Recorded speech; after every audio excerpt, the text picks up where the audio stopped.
Tällä kertaa videovinkeissä modernia kauhua. Terrifier 1, Terrifier 2, joten älä paina stoppia. No niin, Halloween menee tänä vuonna sitten tällä vähän jälkiliukkaille, nimittäin puhutaan nyt semmoista meilläkin mediassa kuhua herättäneestä elokuvasta, nimittäin Terrifier 2 ja sen esiosasta Terrifier 1. Eli tää on sitten niittänyt huomioon sitten meilläkin mediassa sillä, että tää on kuulemma tosi raaka tää Terrifier 2, niin että niinku ihmiset on pyörtynyt ja oksennellut tällään. Joten lähdin sitten ottamaan selvää ja tosiaan kysyin Apassinkin tähän videoon, mutta kun me käytiin kattoo se 2 ja mies oli katsonut myös Terrifier 1 ja oltiin molemmat vähän sillä, että ei vittu, kurkku on tulossa kipeäksi silloin siinä kun Terrifier 2 katteltiin, ei pussailtu kauheasti, mutta niin sitten tuntui, että kurkku on tulossa kipeä ja sit kyllä te varmaan jos kattelitte tätä kanavaa, niin huomasitte, että mä olin tuossa vähän lenssussa sitten, mutta Apassilla tuli vähän pahempi pöpö ja se ei nyt sitten pääse tähän videoon sitten äänittämään, että mä haluan tän kuitenkin alta pois, sitten kuitenkin tää aihe on vielä kohtalaisen tuore, se siitä. Mutta joo, Terrifier 1 on sitten 2016 vuoden elokuva ja sen on ohjannut semmonen mies kuin Damien Leone ja sama mies on kehittänyt tän Art the Clown, joka on sitten tää päähenkilö tai tää päätappaja siinä näissä kaikissa näistä elokuvissa, mutta ennen kuin mennään asioiden edelle, niin Terrifier 1, tai siis Terrifier oli alun perin lyhyt elokuva ja se on tehty vuonna 2011 ja sama ohjaaja ja sama tää make-up-äijä just Damien Leone, eli se on sitä filmiä varten kehittänyt tän Art the Clown. Ja Art the Clown nähtiin myös semmoitteissa elokuvassa kuin All Hallows Eve, eli tämmönen episodi-elokuva vuodelta 2013, ja siinä on samoja tekijöitä. Tässä on 3 erilaista tarinaa ilmeisesti, että joku lastenhoitaja saa jonkun VHS ja siellä on erilaisia tarinoita, ja ilmeisesti yksi näistä on Art the Clown tai useampi. Minä siis en ole katsonut 2011 tätä 20 minuutin lyhyt elokuvaa Terrifieria, enkä All Hallows Evea. Mutta se on huomioitavaa, että semmonen dude kuin Mike Gianelli näytteli tätä Art the Clownia sitten tässä lyhyt elokuvassa ja tässä All Hallows Eveissä, mutta se korvattiin sitten tätä pidempää elokuvaa varten tämmöisellä äijällä kuin David Howard Thornton. No, mistäs tää Terrifier 1 sitten kertoo? No, ihan kaikessa yksinkertaisuudessa, eli meillä on Art the Clown, tämmönen ilkeän näköinen klovni, joka on sitten tämmönen hullu tappaja myös, ja se tekee vähän tämmöisiä temppuilla ja tekee pantomiimihommia ja tällaisia. Siis se on vähän semmonen, sä et oikein pysty laskeen siitä, että temppuileeko vai onko se niinku tosi uhkaava. Totta kai se on kyllä tosi uhkaavan näköinen, mutta siis mun mielestä Art the Clownin hienous on just siinä, että se on tosi arvaamaton tämmönen slasher-tappaja, ja itse asiassa sen justiin tää näyttelijä tää David Howard Thornton, niin tekee tosi paljon tällä body languageilla niin tosi paljon persoonaa tälle hahmolle, eli Art the Clownhan ei sano yhtään mitään, että se vaan elehtii ja ilmehtii ja niin kuin tällainen niin kuin justiin niin kuin käyttää body languagea tähän niin kuin ilmaisemaan itseään sitten jo. Se sitten tappaa Halloweenin aattona tyyppejä, ja siellä on pari muijaa, jotka tulee jostain bileistä ja menee pizzalle, ja sitten Art the Clown on siellä virnuilemassa tällä, ja kiinnittää sitten jostain huomiosta tähän toiseen tyttöön sitten silmänsä, ja lopulta alkaa jahtaa niitä, ja he sitten menikö se kuselle sitten johonkin autiotalo, joo, se toisen piti mennä kuselle, ja sitten ne menee autiotalo, jossa on erilaisia tyyppejä, ja Art the Clown tulee sinne ja alkaa sitten tappamaan porukkaa, ja se on vähän niinku tämmönen meidän trash-video-elokuva, että sinne niinku aina jostain syystä aina joku uusi tyyppi tulee, hei mitä vittua täällä tapahtuu, ja sitten tulee niinku terästä. Mutta siis ilman muuta tämän elokuvan vetonaula on se, että tässä on brutaaleja tappoja ja tää justiin tää Damien Leone niin pääsee niinku tosi paljon irrottelemaan sitten näillä make-up-efekteillä ja ne on kyllä tosi hurmeisia ja hyvin tehtyjä. Mä oon nähnyt vaikka kuinka paljon tämän tyylisiä elokuvia, tämmösiä niinku independent, amatööri, slasher, kauhu, gore, splatter elokuvia ja täytyy sanoa, että niinku Damien Leonella on todella hyvää silmää näille efekteille. Näin vaikka tää on halvalla tehty elokuva, tämän budjetti oli 35 000 tämän Terrifier 1, niin se ei silti paista kauhean selvästi niin kuin tästä läpi, että se saattaa näyttää jopa vähän kalliimmaltakin elokuvalta. Tosin sen paljastaa kyllä sitten tämä kuvan laatu, että selvästi tämä on kuvattu varmaan niin kuin ehkä Full HD-na 1980p. En osaa sanoa, en tarkastanut mikä technical specsit on. Yleensä on vähän vaikea edes niin kuin löytää.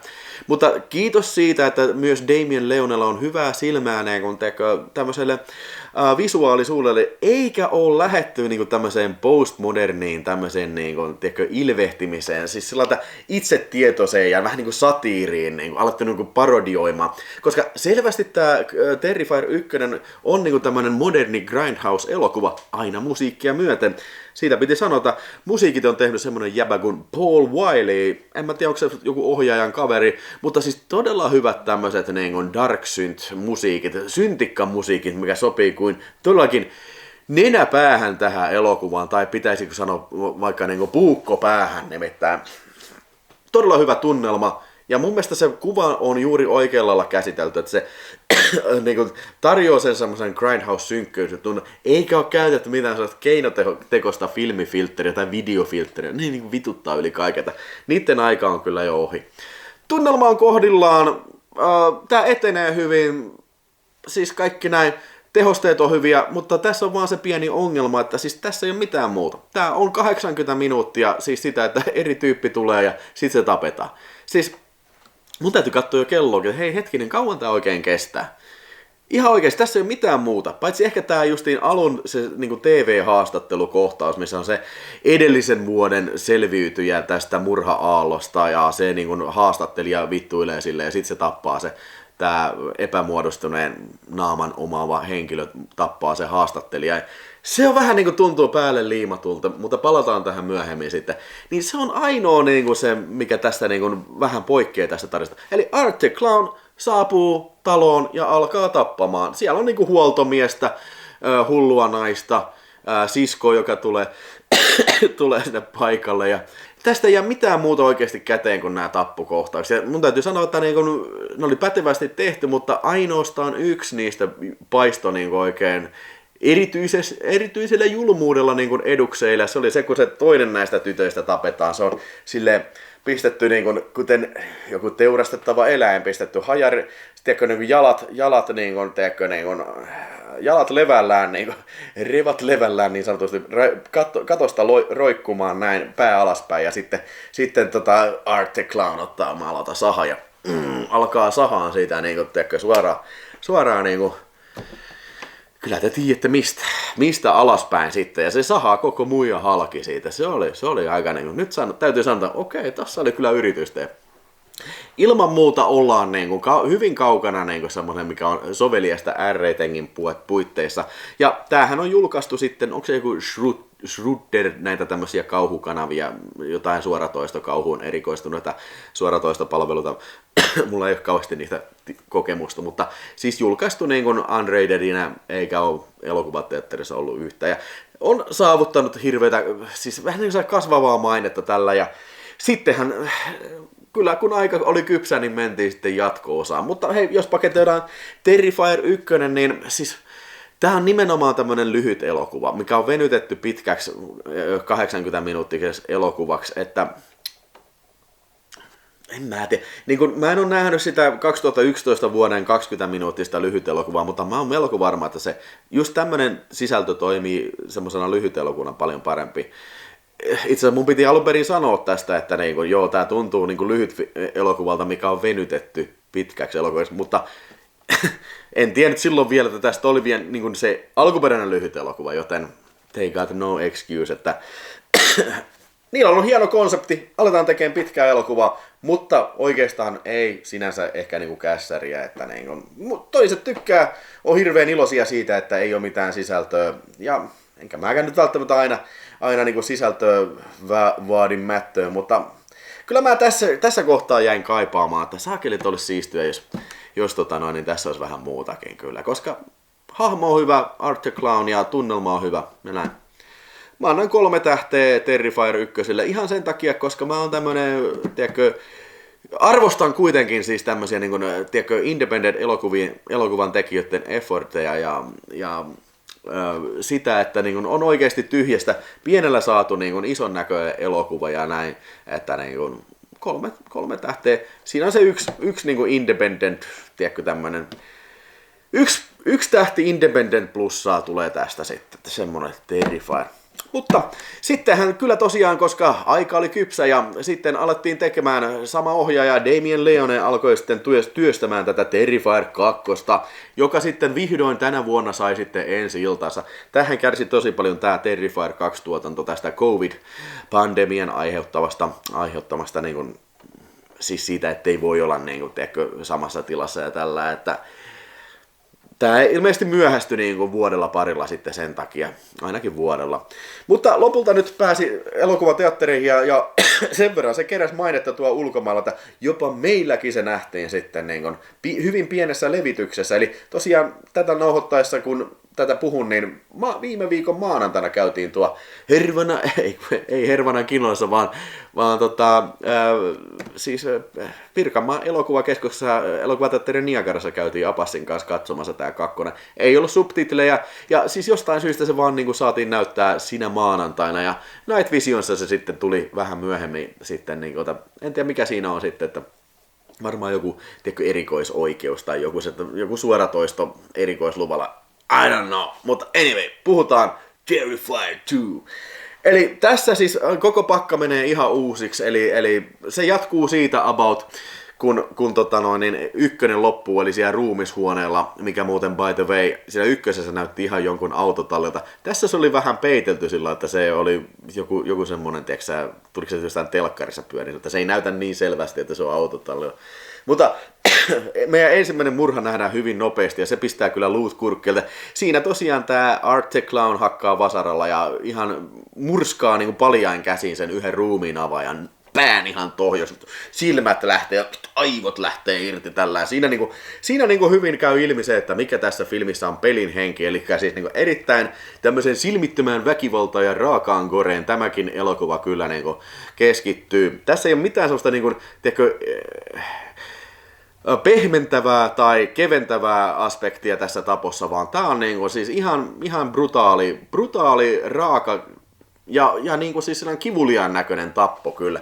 Mutta kyllä täytyy sanoa, että kun tää filmi eteenpäin kulkee, näitä tappoja tulee lisää, niin ainakin mä ja Apassi naureskeltiin, että ei vittu, että tässä on oikein huolella yritetty kyllä ylittää. Kyllä se väistämättä tämmönen synkkämielinen mättäminen muuttuu koomiseksi ihan samalla lailla kuin ykkösessäkin. Ja tietysti tämä varmaan vähän riippuu katsojasta, että jos on tämmöinen päästään vialla oleva henkilö, kuten meni, niin se saattaa varmaan käydä kyllä sitten. Mutta anyway, Art the Clown karkaa ruumishuonolta ja sitten vuosi myöhemmin sitten palaa samoille huudeille. Mä en muista mikä joku amerikkalainen pikkukaupunki se, mikä näyttää vähän Haddonfieldiltä. Ja siellä sitten meillä tämmönen uusi päähahmo esitellään, tämmönen kuin, onko se teinityttö sitten kuin Sienna? Vähän vanhempi parikymppinen Sienna, ja tässä selvästi aletaan rakentaa heti hyvissä ajoin tarinaa, että isä on kuollut ja tämä Sienna on sitten tämmönen larppaaja, joka sitten rakentelee tämmöisiä hienoja naamiaisasuja ja on yllätys Halloween-ilta sitten ja kavereitten kanssa sitten suunnittelee, että mitä tekee, että kuinka ne sniikkaa sitten mutsin silmien alta jokin riippibileisiin ja näin pois perushommaa sitten. Mutta käykin ilmi sitten, että Art the Clown saapuu kaupunkiin ja se menee ai niin, tässä oli hauska kohtaus ennen sitä, että silloin vuosi sitten niin se menee peseen pesulaan vaatteensa ja sitten tämä Art the Clown yllättäen näkee tämmöisen haamutytön sitten, joka on kans tämmönen pellemaskissa ja ne on sellainen heippa hei. Ja tästä tulee sitten vähän niinku sen sidekick. Mä olin ensin, että ei vittu, tuleeko tässä oikeasti joku lapshahmo sen sidekickiksi? Että niin hyvässä kuin pahassakin.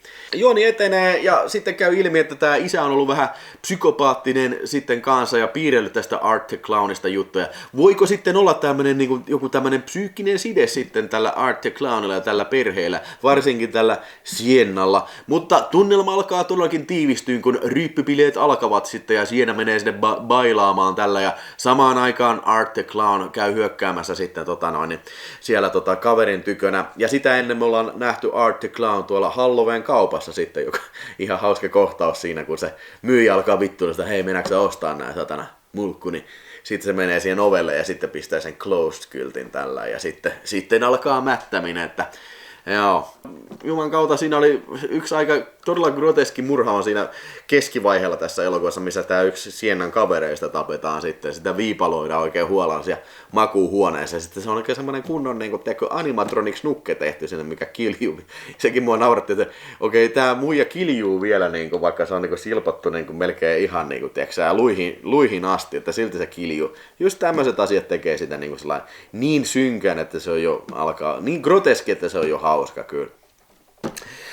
Sitten lopussa tähän kaikki huipentuu sitten tämmöiseen showdowniin siellä hylätyssä Tivolissa, mikä mun mielestä oli aika hyvä veto kyllä, siis vähän toi uutta sitten lisää tähän. Ja se oli ihan hyvin tehty, kenties tää loppu oli semmonen kohta, mitä olisi ehkä voinut vähän tiivistää. Mutta muuten, vaikka tästä oli sanottu, että tämähän kesti 2 tuntia 18 minuuttia, mistä kyllä aika ison osa vei lopputestikin vielä. Ja siitä mä olin tosi huolissaan, että ei vitsi, että jos se on siis samanlaista mättöä kuin se ykkönen, että siis 40 minuuttia vielä enemmän, niin ei vitsi, pystyykö sitä katsoa.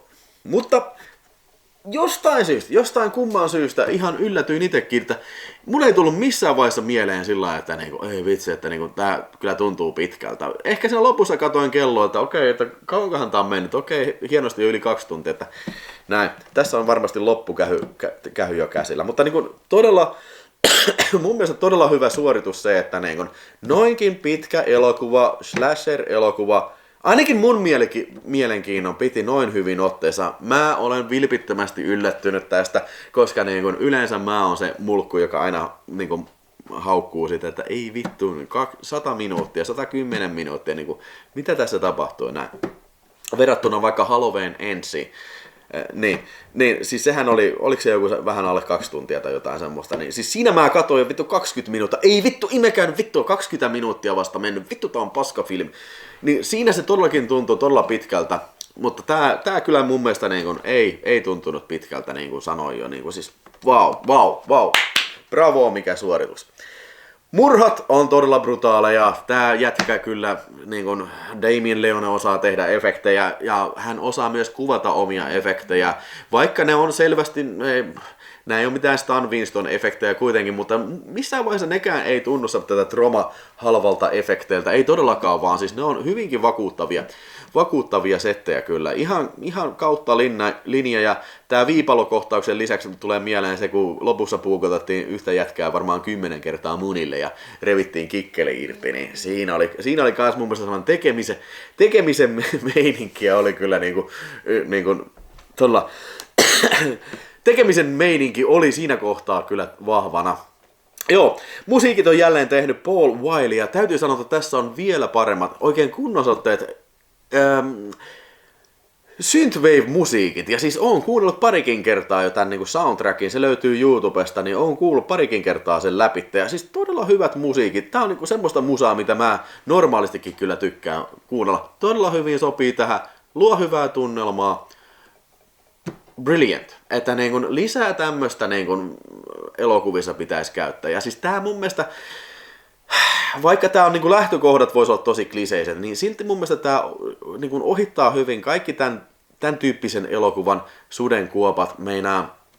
Siis hahmot tuntuu hyvin luonnolliselta, nämä tuntuu jopa freeseiltä nämä hahmot. Ja vittu, mun mielestä kaikki näyttelijät on tässä ihan jo lastakin myöten, on todella hyviä. Mitään ongelmaa mulla ei ollut siitä, oi vittu, tää tyyppi on kyllä huono näyttelijä. Ja se toinen niistä Siennan kavereista, mä sanoinkin apasta, että vittu toi näyttää vähän Sanna Marinilta tietyissä kuvakulmissa, että vittu, että torille, Sanna bongattu, Terrifier 2. Sanen muuten Abbasille myös, että ei vittu, onkohan tää kuvattu filmille, että siis näyttää kyllä niinku hyvin tämmönen filmimäiseltä kuvalta, mutta ilmeisesti ei ollut kuvattu. Mä oikein lähdin tarkastamaan sitä, eli ilmeisesti onko se 4K Arriflexilla ole kuvattu sitten, että siis nää on hyvin tämmöisen orgaanisen ja filmimäisen näköistä kuvaa tämä, ja sitä oli nautinnollista katsoa kyllä. Visuaalisesti hyvin valaistu, hyvin kuvattu, fucking ja mun mielestä Art the Clown on tämmönen todella mielenkiintoinen slasher-pahis. Näitähän on tehty vaikka kuinka paljon Pennywisein innoittamana tämmöisiä tappajaklooneja. Siis mun täytyy sanoa, mä en ole yhtään mikään semmonen, että pelkäisin klooneja. Mun mielestä ne vaan niinku tylsistyttää. Joku Pennywise, niin kaikki sanoo, että vittu, ihan vitun pelottava. Niinku se It, mikä remake, en ole todellakaan kattonut. Mua ei yhtään niinku siis saa tämmönen pelle niinku pelkäämään kyllä yhtään. Mutta siis tää on hyvä hahmo, uhkaava hahmo. Ja niinku Pelle, kauhuelokuva alagenressään. Tää on kiistatta kyllä mun mielestä parhaimpia elokuvapellejä kyllä tää Art the Clown. Ja ilmeisesti jatkoa on tulossa, nimittäin Terrifier 3 on jo ilmoitettu. Ja ohjaajahan oli sanonut, että hän ei kyllä halua enää näin pitkää elokuvaa tehdä. Että jos tarina on tarpeeksi pitkä, niin sitten jaetaan sitten 2 elokuvaa. En oikein tiedä, tiedätkö, niin kun, tykkäänkö mä tämmöisestä, että aletaan petaan sitten heti jo elokuva-franchiseen, mutta aika näyttää. Ja muutenkin mä en oikein tykännyt mä en oikein tiedä sitä elokuvaa ihan lopusta, niin kun, tuli vähän tämmöisiä fantasia-elementtejä, niin kun, okei.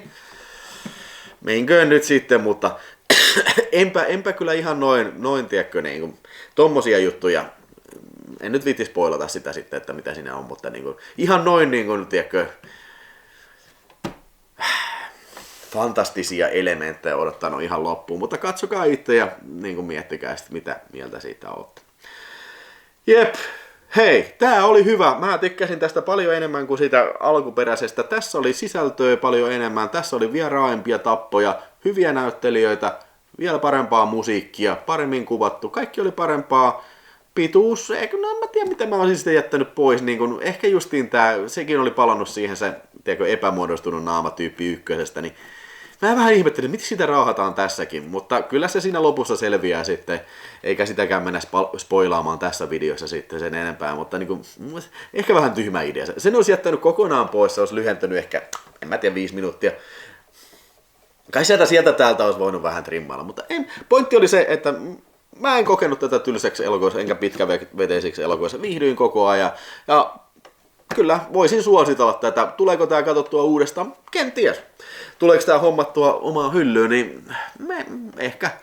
Terrifier 1 mä en nyt ehkä välttämättä tarvii enää nähdä. Ja tän olisi pitänyt olla tän Terrifier 2. Tän nimi olisi pitänyt olla vaikka niinku Terrifier Begins tai jotain semmoista. Että tää olisi niinku se ensimmäinen elokuva. Nämä aikaisemmat, ainakin tää 1 mun mielestä on semmoinen harjoitelma. Tämä oli se Terrifier-elokuva, ja sellaisena hyvä. Minä annan tälle 4 tähteä, ja huomatkaa, tässäkin on myös 1 tähti lisää sitten tämmöistä niin kuin amatööri-indie-bonusta. Ei tämä nyt ihan amatöörifilmi enää ole, mutta niin kuin kuitenkin independent-elokuva. Tämä oli tehty 250 tonnin budjetilla. Tähän mennessä se on yli 10 miltsiä tienannut. Hienosti mennyt. Kaikki kunnia sinne Damienille ja kumppaneille, että kovaa työtä olette tehnyt ja ansainnut kyllä menestyksen, että näinkin hyvän filmin on saatu sitten aikaan kyllä.